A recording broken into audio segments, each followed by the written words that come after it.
رسول پاک پہ بھیجا خدا درود و سلام، علی و فاطمہ حسن و حسین پر بھی مدام۔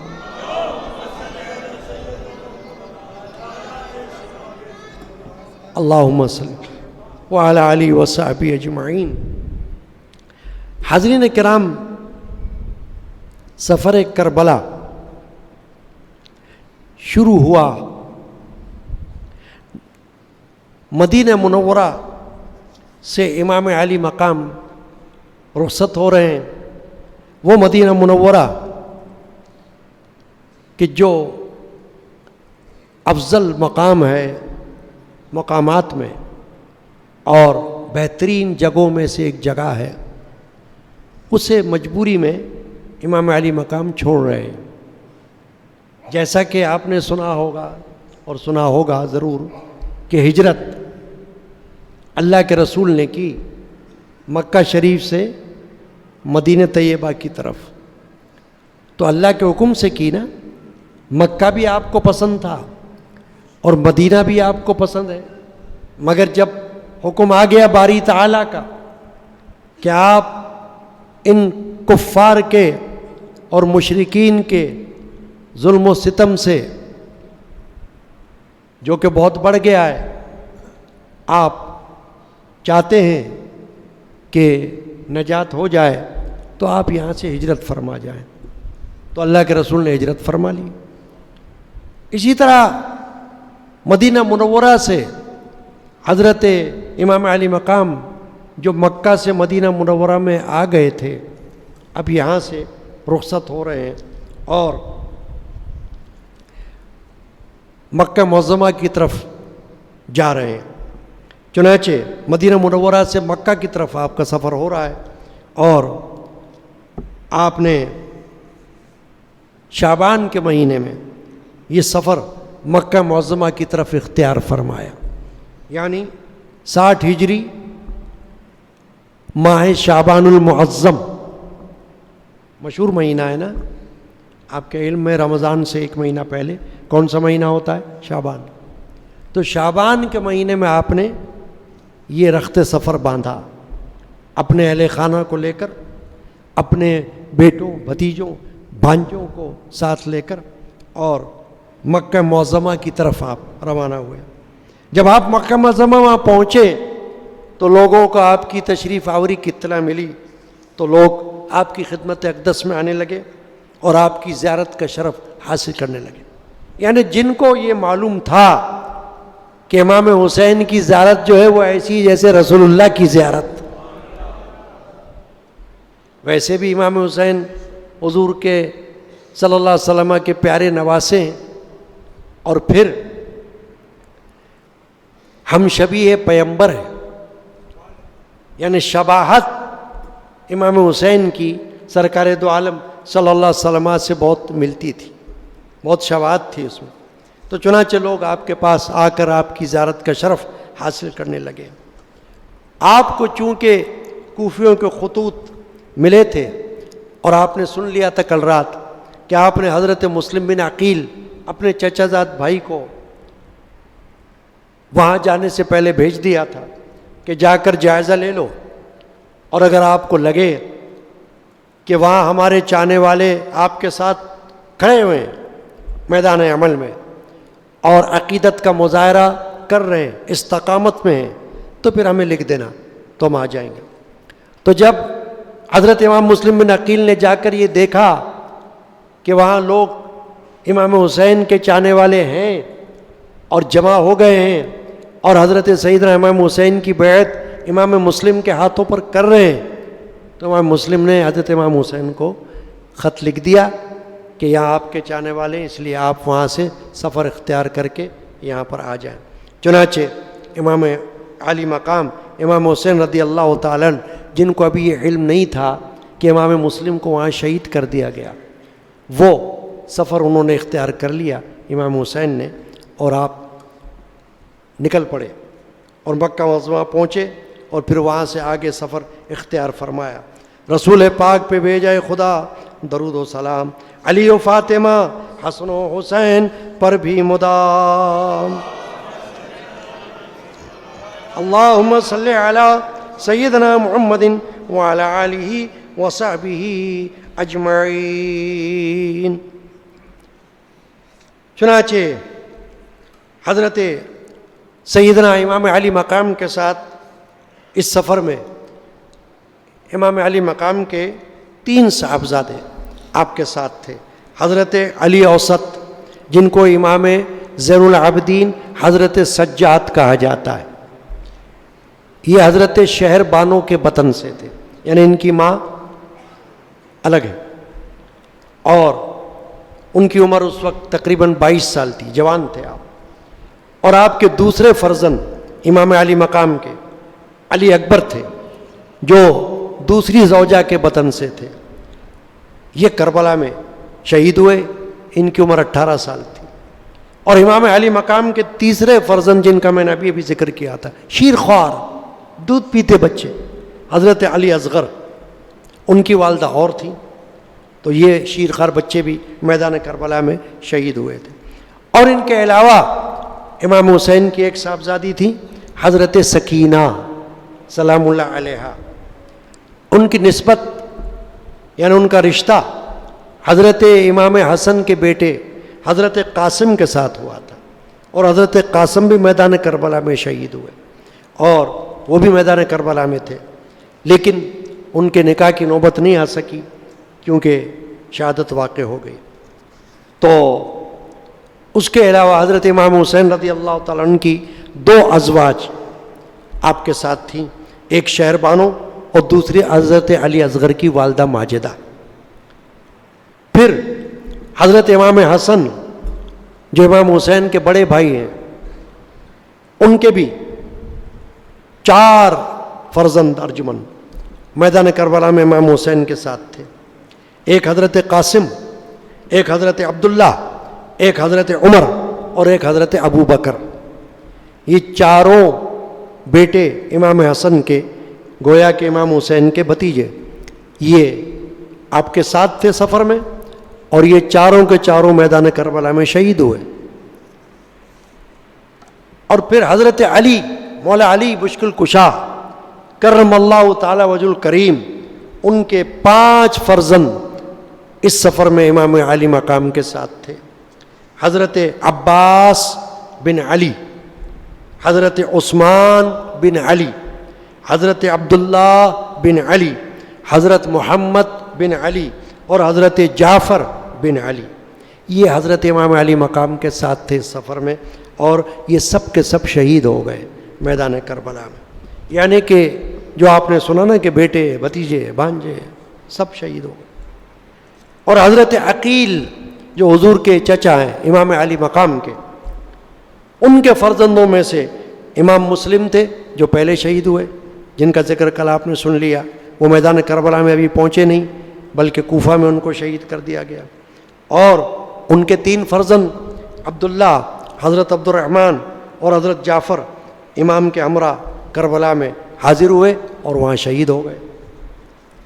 اور حضرت جعفر طیار، ان کے 2 پوتے حضرت محمد اور حضرت عون، یہ حضرت امام حسین کے بھانجے ہیں، حضرت زینب کے بیٹے۔ یہ دونوں، یہ بھی میدان کربلا میں امام حسین کے ساتھ گئے اور وہاں پر شہید بھی ہو گئے۔ ان کے والد کا نام تھا عبداللہ بن جعفر، جن کو جعفر طیار کے یہ 2 پوتے ہوئے۔ چنانچہ ان کی والدہ حضرت زینب حضرت امام علی مقام کی سگی بہن ہے۔ تو صاحبزادگان اہل بیت میں سے کل 17 حضرات امام علی مقام کے ہمراہ مرتبہ شہادت سے سرفراز ہوئے، اور حضرت امام زین العابدین اور عمر بن حسن، محمد بن عمر بن علی اور دوسرے کم عمر صاحبزادے، ان کو قیدی بنا لیا گیا۔ تو امام حسین کے جو فرزند میدان کربلا میں بچے، وہ حضرت سجاد امام زین العابدین ہیں، جو کہ زندہ رہے اور ان کو قید کیا گیا۔ رسول پاک پہ بھیجائے خدا درود و سلام، علی و فاطمہ حسن و حسین پر بھی مدام، اللہم صلی علی وعلی آلہ وصحبہ اجمعین۔ حضرت امام حسین رضی اللہ تعالیٰ عنہ کو ابھی تک کوفہ کے حالات معلوم نہیں ہوئے تھے. جب آپ ایک مقام پر پہنچے تو آپ کو پتہ چلا کہ آپ کے چچا زاد بھائی مسلم بن عقیل کو اور ان کے دونوں بچوں کو بھی شہید کر دیا گیا کوفہ میں، اور ان کی لاشوں کے پاؤں میں رسیاں باندھ کر بازاروں میں گھسیٹا گیا. اس دردناک خبر کو سن کر آپ نے بار بار انا للہ و انا الیہ راجعون پڑھا اور آپ نے افسوس کا اظہار کیا. لیکن قافلہ آپ کا آگے بڑھتا رہا اور حضرت امام علی مقام محرم 60 ہجری کی پہلی تاریخ میں آپ کوہ ذی حشم کے دامن میں پہنچ کر خیمہ زن ہوئے.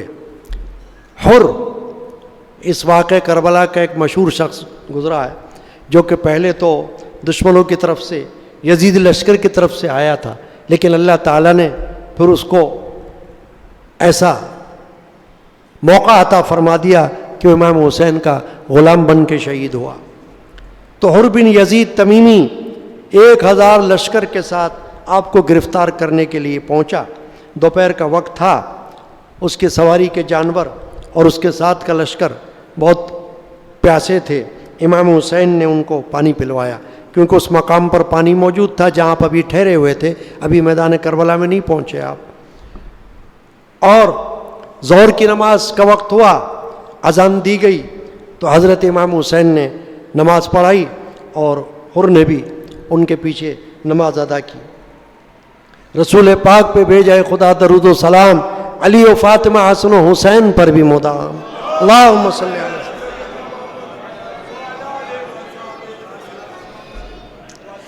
عصر کا وقت آیا، نماز عصر کا، تو حضرت امام علی مقام نے اپنے ساتھیوں کو حکم دیا کہ روانہ ہونے کے لیے تیار ہو جائیں، خیمہ سے باہر تشریف لائے. اس وقت بھی دونوں جماعتوں نے آپ کے ساتھ آپ کے پیچھے نماز پڑھی.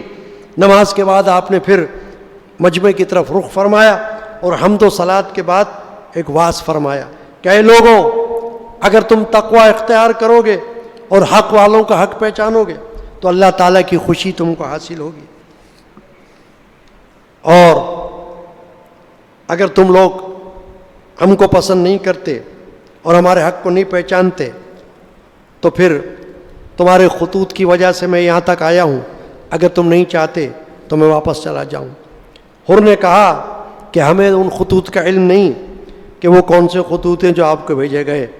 تو حضرت امام علی مقام نے وہ خطوط سارے اس کو دکھا دیے. حر نے کہا کہ ہمیں تو نہ ان خطوط کا علم، نہ ہم نے لکھے تھے، ہمیں تو یہ حکم ہے مجھ کو اور میرے لشکر کو کہ ہم آپ کے ساتھ رہیں اور آپ کو ابن زیاد کے پاس پہنچائیں.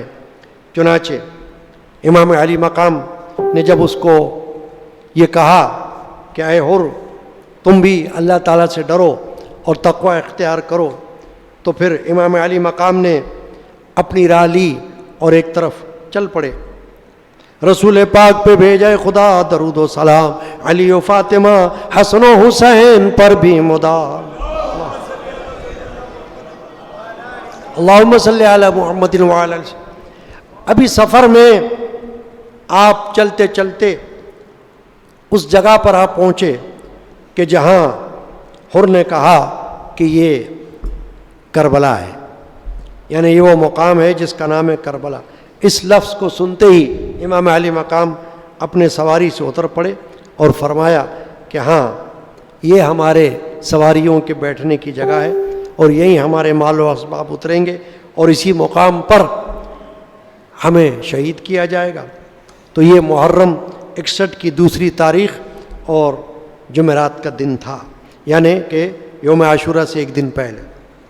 جب حر نے حضرت امام حسین رضی اللہ تعالی عنہ کو کربلا میں اترنے پر مجبور کر دیا تو اس نے ابن زیاد کو اس بات کی اطلاع بھجوائی. یہ وہ وقت وہ تھا کہ جب ایران میں بغاوت ہو گئی تھی، جس کو فروغ کرنے کے لیے عمر بن سعد کو 4000 فوج کا سردار بنایا گیا تھا اور رے کی حکومت کا پروانہ بھی اس کو لکھ کر دیا گیا تھا. تو ابن سعد اپنی فوج کے ساتھ نکل کر تھوڑی دور پہنچا تھا کہ ابن زیاد نے اسے واپس بلا کر حکم دیا کہ پہلے تم اس جگہ جاؤ اور حسین کی مہم سر کرو، اس کے بعد ایران کی طرف جانا۔ چنانچہ عمر بن سعد جو کہ سعد بن ابی وقاص کا بیٹا تھا، اور سعد بن ابی وقاص صحابی رسول تھے اور عشرہ مبشرہ میں سے تھے، اللہ کے رسول نے ان کو دنیا میں ان کے جنتی ہونے کی بشارت سنائی تھی، یہ اس کا بیٹا تھا عمر بن سعد۔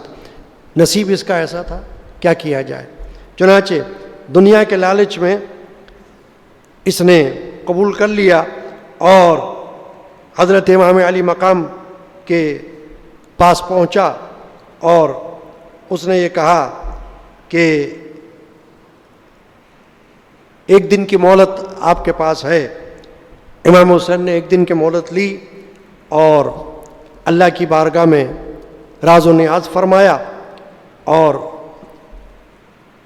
ابن سعد نے حضرت امام کے پاس اپنا ایک شخص بھیجا کہ آپ ان سے معلوم کرو کہ یہاں کیوں آئے ہیں اور کیا چاہتے ہیں۔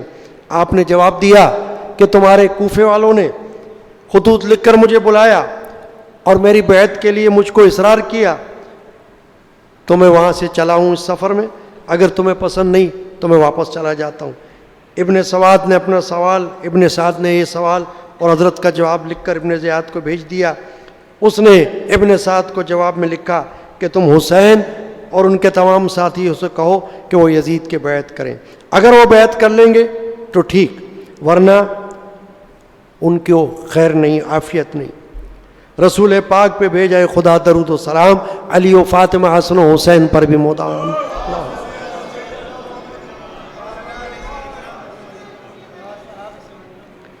یہ شب عاشورہ کا جو منظر آ گیا، اور شب عاشورہ میں حضرت امام علی مقام نے اللہ تعالیٰ کی بارگاہ میں دعا بھی فرمائی، نماز بھی پڑھی، لیکن ظاہر ہے کہ جو پیشگوئی آپ کی شہادت کی رسول پاک صلی اللہ علیہ وسلم نے فرما بھی دی تھی، اس لیے وہ واقعہ پیش آنے والا تھا۔